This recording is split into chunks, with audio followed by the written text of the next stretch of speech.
11:30 on KTSA, final few minutes of Gang of Four, and we have a lot of people voting in today's JR poll question. Should our military go into Mexico to help fight the cartels? Rick Perry floating this idea, and Tony is on KTSA with the gang. Tony, good morning. Good morning. The thing is that it's time to take Mexico and the La Raza and people like that off of their pedestals. It's time to quit treating, it's time to quit deferring to Mexico. They're a backward third world corrupt country, and we need to, we're not their welfare system, and it's time to go in when the Border Patrol tried to protect the border and those people are throwing rocks, there's nothing that the Border Patrol can do. It's time to quit playing Mother May I with Mexico and allow the Border Patrol to do what they were sent to do. Let me ask you, though, if it came to our military operating on their side of the border, are you sure that they would be effective, or would they just get bogged down in that mess, which is obviously tied down the Mexican military, the Mexican police? Well, it's corrupted every Mexican government in our lifetime. What's to say our Army doesn't get just sucked into that? Well, it's time to, like we did in the 40s and earlier, go into Mexico City and say, now, who wants to run your country? Do you want to run your country, or do you want us to run your country for you?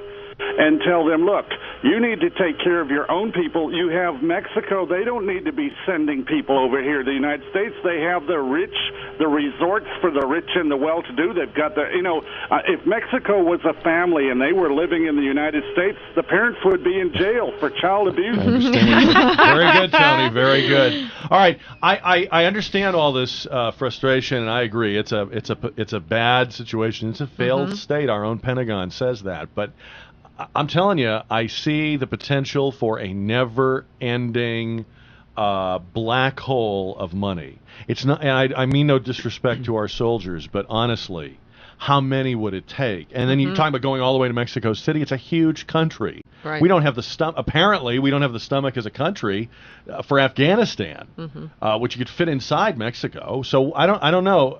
Doesn't this just sound like war without end? Amen. Yes. And yet, it's almost irresistible, this idea that we're going to have to go in and do this for them. That's the American way of looking at every situation. But it's like we've always said, Jack, the devil is in the details. I mean, especially when you're talking about invading another country. Right. I mean, it is. When I talked earlier about there has to be an executed plan, an exit strategy on how you get out of there. Otherwise, I mean, you go into a foreign country, and much like Afghanistan, and you're right, Mexico is huge. It's a very complicated, very corrupt country. money laundering going through there all the time, drugs. I mean, who's to say you don't have soldiers that are paid off in the end? I mean, it's just, yeah. It's an interesting call. You see the fire that Perry elicits with comments. I mean, this was front page news, wasn't it, today on the Express News? And so a lot of eyeballs are going to be on that today. And so I don't think there's this guy that just called in is in the minority. I think there's a lot of people. Justin, you're on Gang of Four. Good morning. Good morning. How are y'all doing? We're all right. All right. Well, my comment would be this. Instead of just going in Mexico and helping it, why don't we just take over it?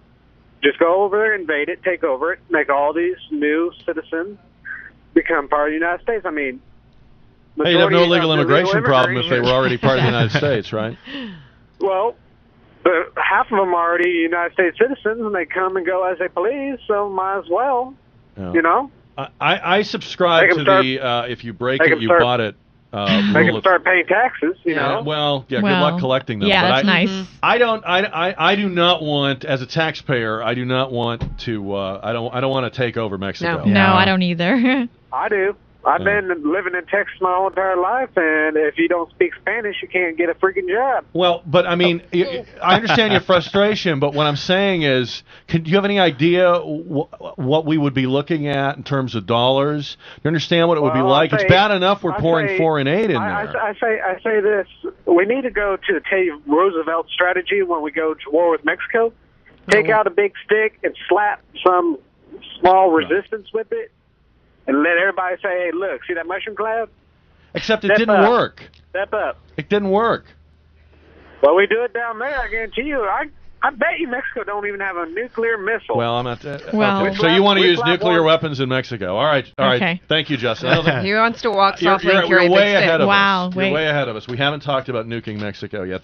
Hey, look, I got to save something for the next show. That's okay? right. I can't put it all out there today, but thank you, Justin. All right, lightning round time. Ready? Fast moving through the topics. Okay. Ray LaHood, the Transportation Secretary.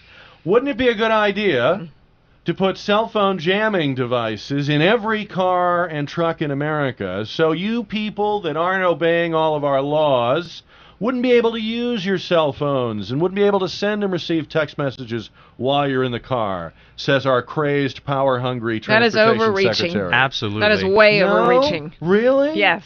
Not a good That idea? is a bad idea. There's already issues Yes. with the citywide texting ban that we're going to run into in the next 60 days when it gets kicking full Well, force. and it screams that Big Brother is watching. Yeah. I mean, he's not just watching; he's They're just monitoring trying to help everything. us. I think that maybe He's just trying to help us. it'll keep people like me maybe in check, and then I'll be like, I'll have a accountability that I'll have to be responsible for. Then it's like, oh God, I can't do it.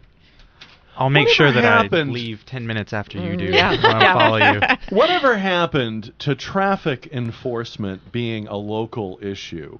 When did we decide we needed federal traffic intervention enforcement? I mean, if a town wants to set a speed limit and write tickets, if a town wants to say everybody has to own a blue car, I mean, when did the federal government need to take over? I mean, are they going to direct traffic in the crosswalks next? Yeah. I mean, mama patrols.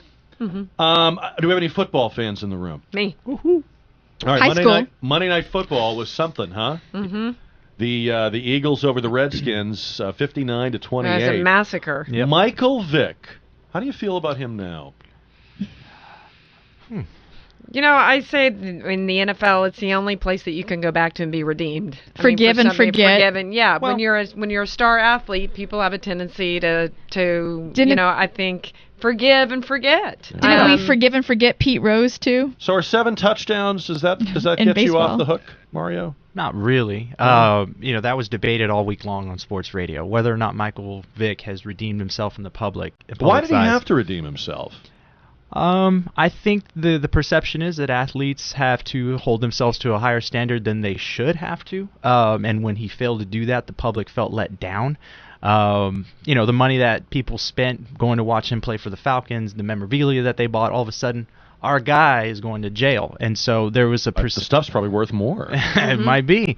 And so the perception is, well, he owes us something. He needs to redeem himself in our eyes before we start giving him the credit that, he believes that he's But due. moreover, he just needed to get a paycheck.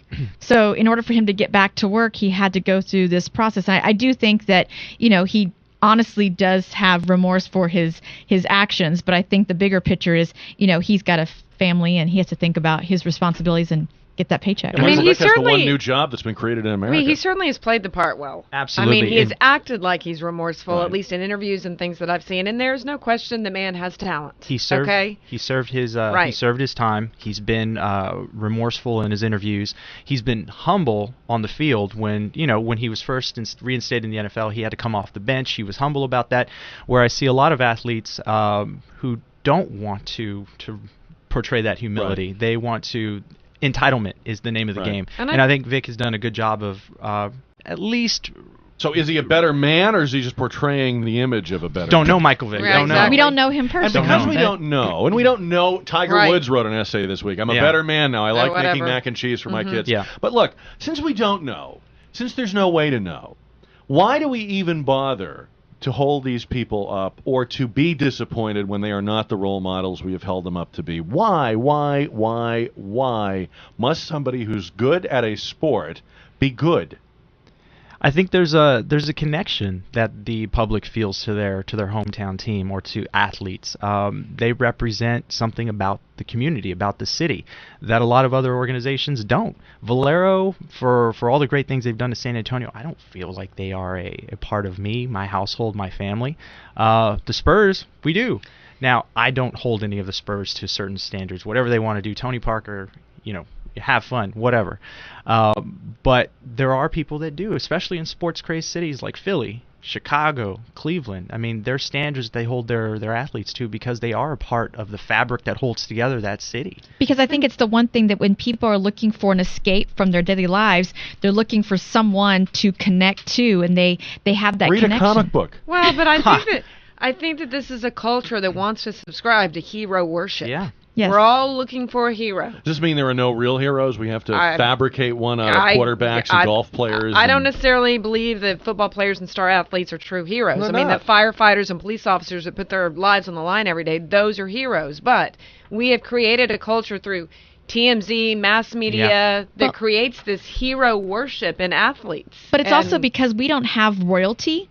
We don't have, the monarchy, so we don't have the people to look up to. Yeah. So our royalty is athletes and But celebrities. I think, in essence, what we've created is with these athletes, even though they're truly talented, is this mystique or this halo of invincibility. Yeah. But as long as they Charles play Barkley their game. or Dennis Rodman, who were very plain about the fact, I'm not a role model. Yeah. Right. Yes. I play basketball, but it was not in my contract to be a role model. Okay.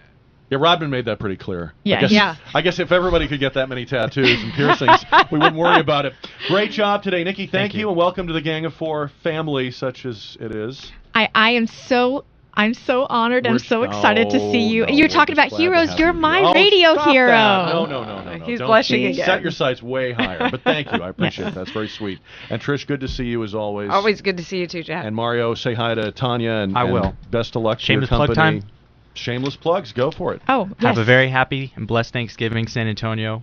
Very Merry Christmas. And hopefully and the Gang of Four will catch you again before the new year. Oh, I thought you had a shameless plug. That is my shameless plug. Very honorable plug. I have a shameless plug. Give us your shameless plug. So I am number 2 on the Twitter rankings, as I mentioned. So help me get number 1. Follow me on Twitter. Follow you.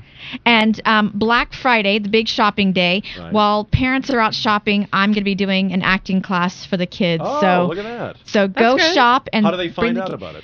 They can go to primadonnaproductions.com. I only have 4 spaces left. Ooh, so it's for ages 7 to 15. It's a on-camera acting class, film and commercial, and you get breakfast, and it's a lot of fun. So come and drop the kids off at 7 a.m. PrimadonnaProductions.com. PrimadonnaProductions.com. All right, Nikki Young. Thanks so much. Happy Thanksgiving to all of you Happy and your families. Thanksgiving to you too, We're Jack. back with more Don't eat Jack too much Riccardi turkey. Show, 11:44 at KTSA.